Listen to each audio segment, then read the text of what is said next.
Let me guess. Unknown caller? You could reduce the number of unwanted calls and emails with online privacy protection. The latest innovation from Discover will help regularly remove your personal info, like your name and address, from 10 popular people search websites that could sell your data. And we'll do it for free. Activate in the Discover app. See terms and learn more at discover.com/online privacy protection. This episode is sponsored by State Farm. Choices are great. Like with your podcasts, you get to choose what you want to listen to. And State Farm believes insurance should work the same way. That's why the State Farm Personal Price Plan helps you get the coverage you want at an affordable price and a policy that helps cover what you value most. Like a good neighbor, State Farm is there. Call or go to statefarm.com today to create your State Farm Personal Price Plan. Prices vary by state. Options selected by customer. Availability and eligibility may vary.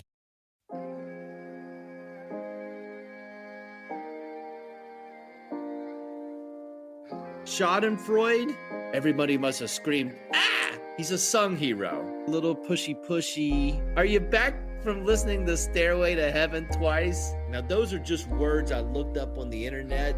Unreasonable Down, a podcast about West Virginia University basketball, starts now. Hi. From the studio in Nitro, West Virginia, this is Unreasonable Down. It's a podcast about West Virginia University basketball, part of the Basketball Podcast Network. I'm Josh Witt. This is episode 8, Xavier, the Big East Big 12 battle. And it was a battle tonight, but the signs for a loss were there. First of all, the Big East Big 12 battle, there were 8 Big East Big 12 battles prior to tonight's Xavier West Virginia game.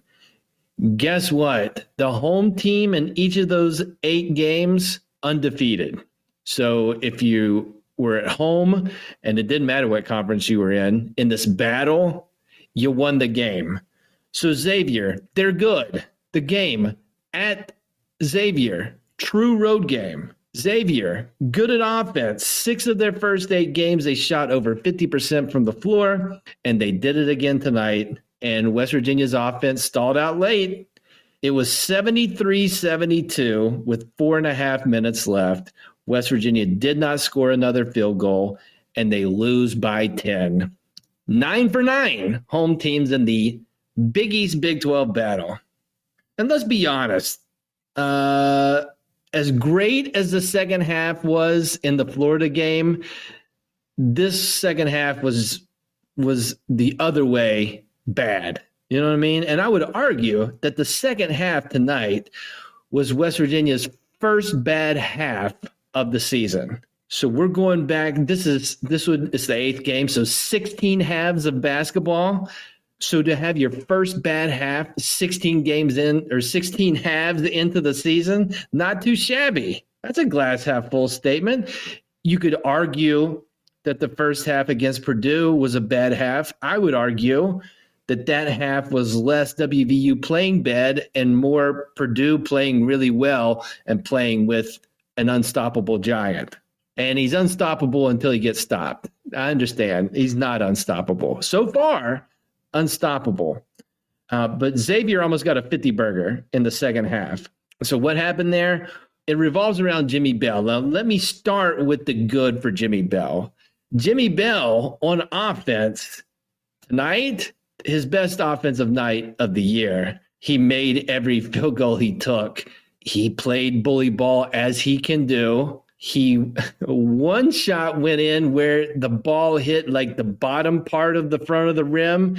And because he pushed it like with all of his might, it went over the top of the rim and in. And he's moving well. When West Virginia got him the ball, good things happen on offense, right? So that's the praise. He led the team in rebounding. He had 3 assists.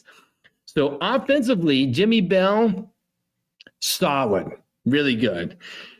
The problem is the game is not just West Virginia playing offense and the other team playing defense.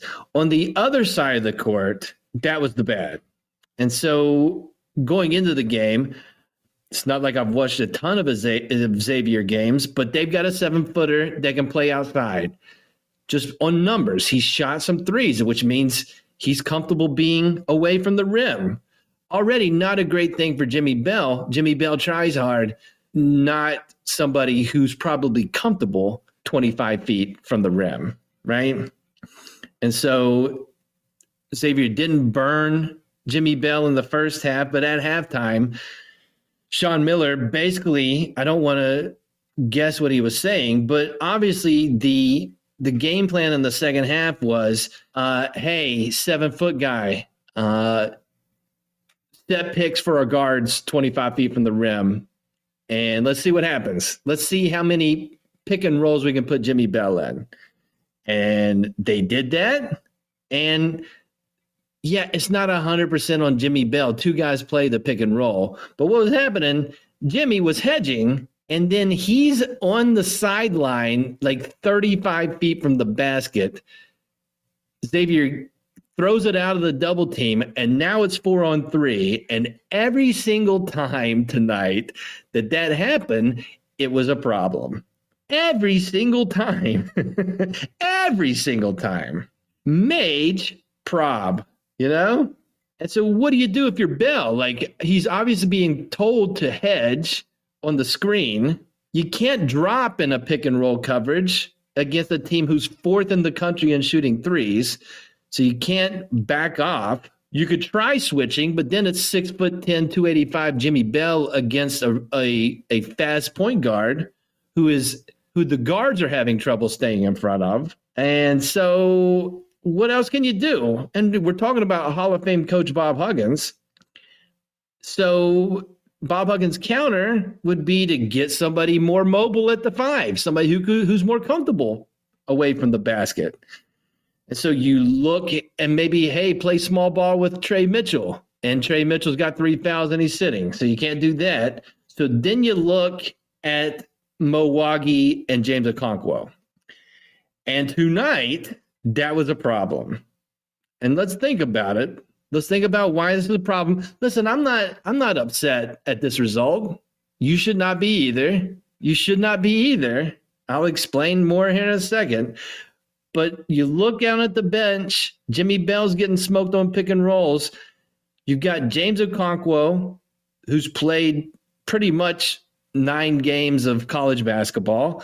And you've got Mo Wague, who's played 7 games up to this point at this level of college basketball. And so it's not in Morgantown. You're in Cincinnati, true road game. So not the best spot for either one of those guys, hoping for something. And with love and respect, both of those guys couldn't do anything. And so Huggins ended up playing Jimmy Bell 31 minutes. That's like triple the minutes that Jimmy Bell has played in the game this season, pretty much. But he saw all the other options and he said, Jimmy, I need you out there. Jimmy had to have been gassed after the game. And I'm saying all of this with love and respect. Mo and James, they played 9 combined minutes. They didn't score a point. Okonkwo had 1 rebound. And that sounds about right. Like the box score, sometimes you look at numbers, you're like, hey, that guy played. Sometimes, like you could see a stat line for Gabe Osabuoyen and be like, just not watching the game, like that guy didn't do anything. And we all know that Gabe did stuff. The box score wasn't lying tonight. In a tough spot for guys who are, one's brand new to basketball. The way Huggins describes it, one was a tennis player and one was a soccer player. They're both new to basketball. They're in a tough environment against a good team, a tough matchup, and neither one of them were up to the challenge tonight. Wague played 4 minutes. Big fan of Wague. He had a bad night. He can learn from this game, right? But I remember 2 things that Wague did tonight, and neither one of them was in the good column. There's nothing good to speak of. I'm saying this with love. Nothing good to speak of Mo Wague's performance tonight. It was bad. I remember 2 things. One, offensive possession followed by a defensive possession. And it was like the Spider-Man meme where Spider-Man's pointing at Spider-Man, but picture one Spider-Man was like the best Spider-Man. Like he was in the best Spider-Verse, being the best Spider-Man that he could possibly be. And then on the other Spider-Man was like, he can't shoot webs. The colors are a little off in his unitard. Like you can see his eyes instead of like the big white mask eyes. Like it was so like Funhouse Spider-Man. Matter of fact, that doesn't work at all. So let me get to it. On offense, Wague gets it at the top of the key, and he's got the 7-footer that I've been talking about for Xavier. And Wague decided to drive to the basket. So he goes left. He takes 2 quick dribbles, picked up his dribble, could have been called for a walk, lost the ball, started stumbling, falling out of bounds, threw it back inbounds, hit the bottom of the backboard, turnover.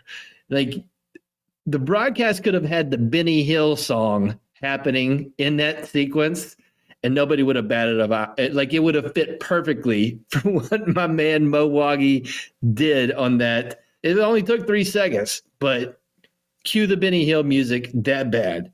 All right, chance to redeem yourself on the other end. And here's where the Spider-Man meme comes in. Xavier gives it to their 7-footer at basically the same spot that Mo Wague got it on the other end. And this guy went left, just like Wague. The difference is Wague was not prepared for Xavier's 7-footer to go left. So he was in cement shoes, standing. Xavier's guy gets by him with 2 dribbles. Help comes, bounce pass, foul, 2 free throws. And guess what? Mo went to the bench because it was the roughest. You can't imagine it going much worse in an offensive and then defensive possession. And so Huggins, in kind, said, get off of the court. So Huggins gave him 1 chance in the second half. This is the second thing I remember. It was dead ball, free throw opportunity. Wague comes in. His job, box out the 7-foot guy. Guess what happens? Absolutely does not box out the 7-foot guy. Jump ball, Wague gets pulled. Like Huggins gave him a chance. He lasted maybe 3 seconds of game time, right back out. And you can see him on the sidelines. Huggins saying, I'm reading lips here, but what I saw was, hey man, your one job, boxed out. You didn't box out. I'm paraphrasing what Hall of Fame Bob Huggins said on that one. And that was the night for Mo Wague. So the box score matches what I saw. It was rough. And so that their 7-foot guy wreaked havoc on our big guys on defense. And so West Virginia has 2 losses now. Both came from skilled 5s. With 2 completely different games. Purdue's 5 is a giant, and this guy can shoot 3s and plays outside. And the giant went for 24 and 12, and the Xavier guy went for 17 and 14. And so you look in conference, I'm concerned about the Twins in Oklahoma because that might be a bad matchup on the defensive side for WVU. But tonight in the second loss, other big picture issues that's kind of circled around this team, they showed up tonight. Rebounding, back to getting out rebounded by 6 after a dominant performance against Florida. The passing is bad, like something that doesn't show up in the stat sheet. The turnovers do, double digits turnovers tonight, 8 turnovers from Keedy, Stevenson, and Toussaint. And these are passes to no one. Timing issues. These are turnovers that you would expect with guys who haven't played together. And so you would hope that gets better, but what doesn't show up in the stat sheet is Jimmy Bell with position, and he's a tree trunk. You can't move him, asking for the ball, begging for the ball. Nobody on the backside of him, and like guards cannot give him the ball. It's a mind block. These WVU guards are having issues that previous WVU guards have had. And I don't know if this is specific to the Mountaineers or if it's just like a thing in basketball where the lost art of an entry pass is just not too much thinking, then you telegraph it. It's rough. And so the passing was bad. And the stat sheet has double digits assists for WVU. And so you'd say, hey, they're passing all right. And if you watch that game, you know that the passing is off. And then free throws. West Virginia is fouling a ton. Again, nothing new for WVU. But if you're not getting an advantage in turnovers and you're not getting an advantage in rebounds, then how do you make up a discrepancy where Xavier shoots 30 free throws and you shoot 15? It's hard to make up. And talked about the last 4.5 minutes of the game. In that last 4.5 minutes, Joe Toussaint had 3 fouls, and that led to 8 free throws, and the guy made 7 of them. So Toussaint fouled 2 3-point shots and then another foul. And so, again, it's not all bad. I was nervous in the game because I wasn't expecting to be nervous, and West Virginia jumped out to a lead in the first half and was making all the threes. And good stuff was in this game. West Virginia made 9 threes. I talked about Bell's offense. Emmett Matthews was aggressive, even though some of the baskets didn't go in. Seth Wilson made a couple of threes, and he was also driving the ball. So to see him get more confident on offense and do different things was awesome. Trey Mitchell, when he was in the game, solid offensively, kind of getting what he wanted again. And, outside of the foul trouble, I did see him make a couple of solid defensive plays. But listen, this is a tough opponent, and it was a true road game. And, just get ready. West Virginia's not a top 3 team. West Virginia can't just go to a good team's place and win with regularity. They might be able to sneak some out in conference play this year, but just because they lose at Xavier should not change how you feel about this team. I mean, get ready. West Virginia, spoiler alert, and I'm not wishing this on them, West Virginia is going to lose on the road in conference this year. That's going to happen. It's going to happen more than once. I'll also go out on a limb and say that. And they can still be good, and that can happen. And let me just give you some examples of teams that are good at basketball that have lost true road games. Baylor. We're familiar with Baylor. They're good at basketball. They lost by 26 at Marquette. That happened. Still good at basketball. They just beat Gonzaga. At the Pentagon, they went to South Dakota to play. West Virginia played there in pandemic.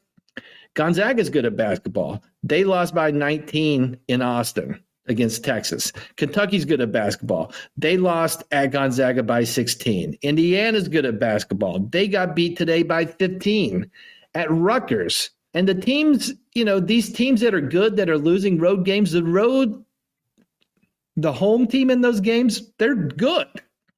Arizona, good at basketball. They went to Utah, got beat by 15. And so I'm going to lump WVU in this category. I will say that WVU is good at basketball, and they lost by 10 at Xavier.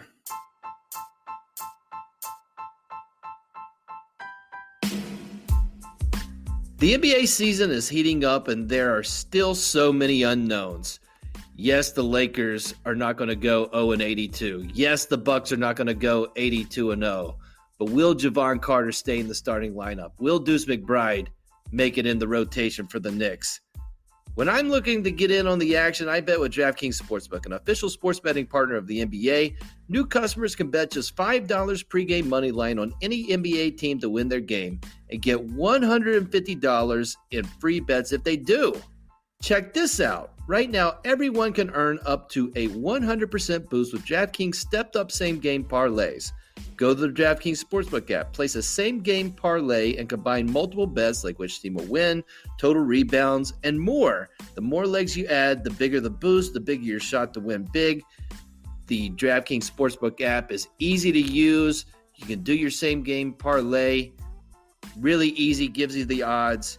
Definitely check it out. So download the app now, sign up with code TBPN, place a $5 pregame moneyline bet on any NBA team to win their game, and get $150 in free bets if they do. That's code TBPN, only at DraftKings Sportsbook. Minimum age and eligibility restrictions apply. See show notes for details. I know I've watched games on FS1 before, college basketball games, Big East games.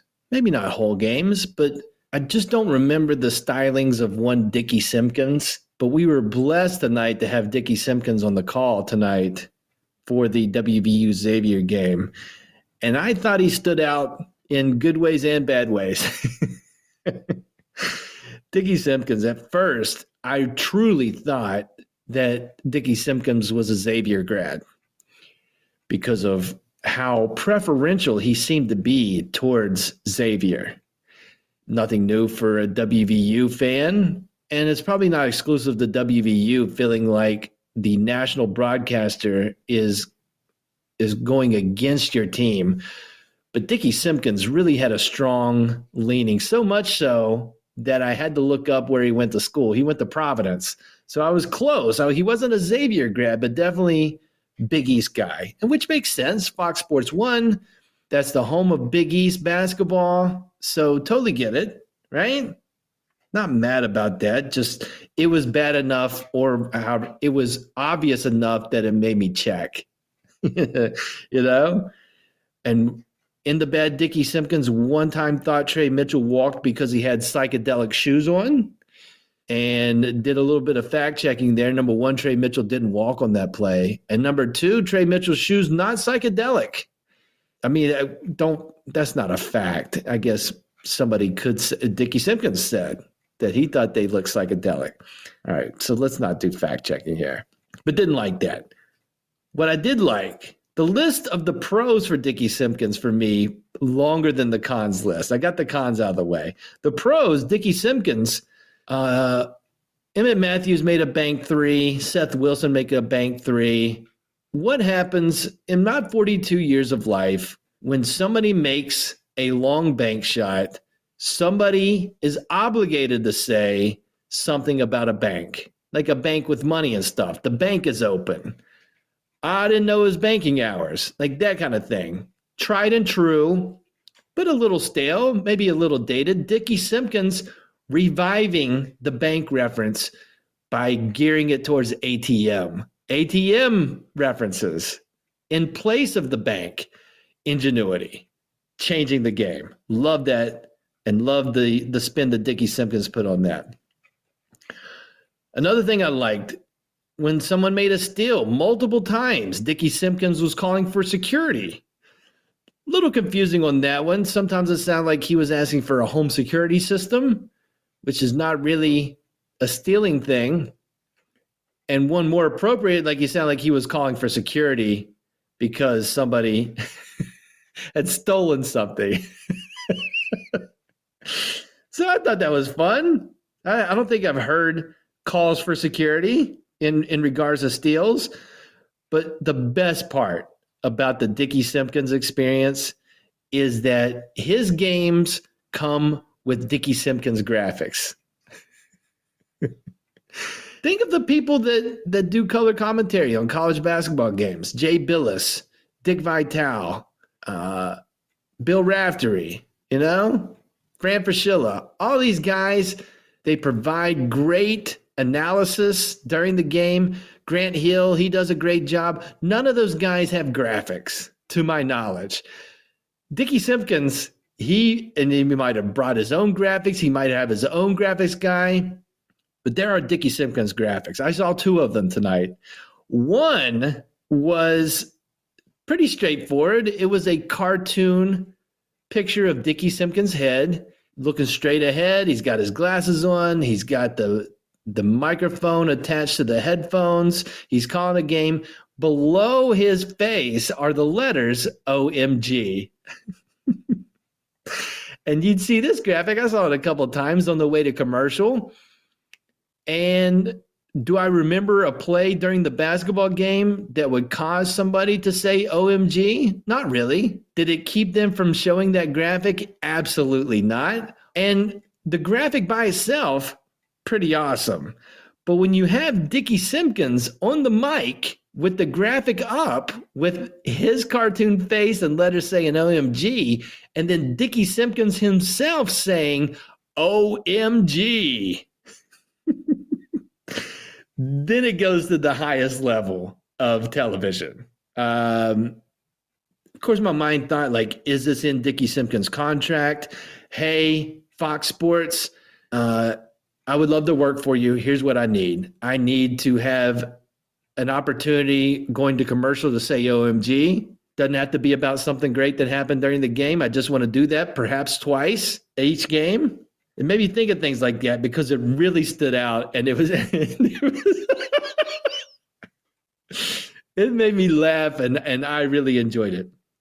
The other graphic, I don't remember what it looked like, but there was definitely a graphic, and it was a graphic for a in-game bit or an in-game segment that Dickie Simpkins called Back in the Lab. So this is going to sound like a fact check, but it's not. But Dickie Simpkins definitely said later in the game when they were giving some fun facts about one of the Xavier players, and the Xavier player said his favorite subject in school was chemistry. Dickie Simpkins balked at that. He couldn't believe that chemistry was the guy's favorite class. So he said that while also having a segment called Back in the Lab. Like chemistry lab. Anyways, Back in the Lab. So it implies that Dickie Simpkins has been in the lab, came out, something happens during the game to send him back to the lab. All right. So we're all clear on how this bit works. And so tonight when Dickie Simpkins went back in the lab, all that is he's basically, they're doing a replay and he's explaining what happens, right? And so in the lab this time, they showed a Xavier possession where the Xavier guy did get open for a 3-point shot, and then he missed it. He got the wide open 3, so worth going to the lab, I guess, to see how that guy got open. But what was funny in the lab is that Dickie Simpkins almost seemed, and it just happened, Simpkins seemed confused that the ball didn't go in. So when he sees it miss, he's like, you got to make that shot. So that was his analysis of that particular play. He did have some analysis about how the guy got open, but he punctuated it with, they've got to make that shot, But graphics, it's such a fantastic, all these other guys that I mentioned earlier, they need to have graphics. I don't know how much it cost, but it really caught my attention tonight. And then I see Dickie Simpkins go back in the lab, and man, it was really something. And so a couple of cons, couple of negatives for sure, but also Dickie Simpkins, it made me think, was he in the Last Dance documentary? Then it made me start thinking about 90s Bulls centers, and then I started thinking about Will Perdue and Bill Winnington and Bison Dele, who was, I think, Brian Williams at the time, Then you get to Jed Bushler, who was not a center.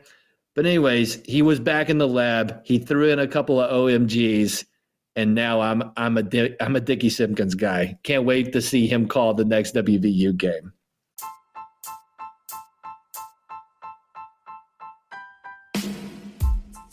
Are you listening to this podcast on December 4th, 2022? Are you in the Morgantown area?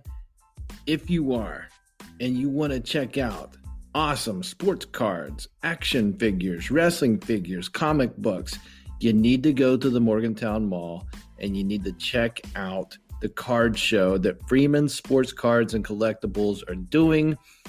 They were at the mall on Friday. They were at the mall Saturday. And if you are listening to this on Sunday, December 4th, they're there today. And you should go to the Morgantown Mall right now and check out their stuff. Find something that you like. I'm sure you will. If you're listening to this podcast and it's not December 4th, call 304-416-3631. Get in touch with Freeman Sports Cards and Collectibles. Tell them you've got a Hulk Hogan figure. Tell them you've got a Junkyard Dog figure. They'll say, "Ooh, that's awesome. I love that. I'll give you money for that." or something like that. Check them out. Again, December 4th, if you're listening to this, go to the Morgantown Mall immediately. If not, call Freeman Sports Card and Collectibles, 304-416-3631. The next game for WVU will not have Dickie Simpkins. It'll be back at home in Morgantown, Wednesday, 7 p.m., ESPNU or ESPN Plus, your choice. West Virginia comes back home to play the Navy Midshipmen. So the second rare bird opponent for WVU. WVU checked the Ivy League school box earlier this season, playing Penn. They hadn't done that since the early 80s. And now they're going to play the Navy Midshipmen. They have not played a service academy in basketball since the 70s. Any of them, Air Force, Navy, Army. It's been a while. And so Navy comes to town. And guess what? Similar to Penn, not a big transfer portal density. Guess what? Spoiler alert, Navy, similar to Penn, not a big transfer portal destination. Not super active, which totally makes sense for a service academy or an Ivy League school. Anyways, Navy comes into this game on a 2-game losing streak and not great losses. Lost to Lipscomb and then lost to Virginia Military Institute. And Ken Pomeroy's computer, it doesn't have feelings. It doesn't love a team or hate a team. It's a computer. Humans have feelings, computers don't. What I will say is that the computer not impressed with VMI. And so for Navy to lose to them, not great. VMI's only 2 wins besides the Navy win. They beat Penn State New Kensing, not Penn State, Penn State New Kensing. And then they beat Regent, which is apparently a Virginia Beach institution founded by Pat Robertson. So that's a fun fact for the day.